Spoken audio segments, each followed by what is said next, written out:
എത്ര ലോകാത്ഭുതങ്ങളുണ്ട്? എണ്ണമാണുള്ളത്. എന്റെ അഭിപ്രായത്തിൽ ഞാനൊരു കാര്യം ചോദിക്കട്ടെ, ഇന്ത്യയിലുള്ള ആ ഒരു അത്ഭുതം ഏതാണ്? താജ്മഹലാണ്. താജ്മഹലാണോ അത്ഭുതം? ആ താജ്മഹൽ ഉണ്ടാക്കിയ ആളാണോ അത്ഭുതം? ഉണ്ടാക്കിയ ആളല്ലേ അത്ഭുതം?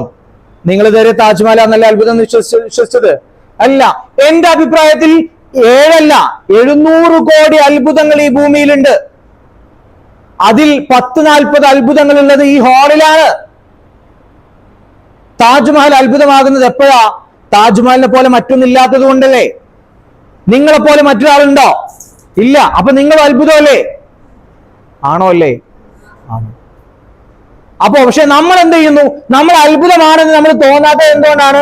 നമ്മളെ പോലെ വേറെ ആൾക്കാരുണ്ടെന്നും നമ്മൾ മറ്റുള്ളവരെ പോലെ ആവണമെന്ന് ആഗ്രഹിക്കുമ്പോഴും അവരെ വെച്ച് നമ്മൾ കമ്പയർ ചെയ്യുമ്പോഴല്ലേ. നോക്കൂ, എന്നെ പോലെ ഞാൻ മാത്രമേ ഈ ഭൂമിയിലുള്ളൂ, ഈ പ്രപഞ്ചത്തിലുള്ളൂ. സോ ഞാനൊരു അത്ഭുതമാണ്. ഇങ്ങനെ വിശ്വസിക്കാൻ തുടങ്ങുമ്പോഴാണ് നിങ്ങളെ വിശ്വസിക്കുന്നത്. ജീവിത വിജയത്തിന്റെ 1-ാമത്തെയും 2-ാമത്തെയും 3-ാമത്തെയും സ്റ്റെപ്പ് എന്ന് പറയുന്നത് ഞാൻ ഇപ്പൊ പറയുന്നതാണ്. നിങ്ങളെ വിശ്വസിക്കുക.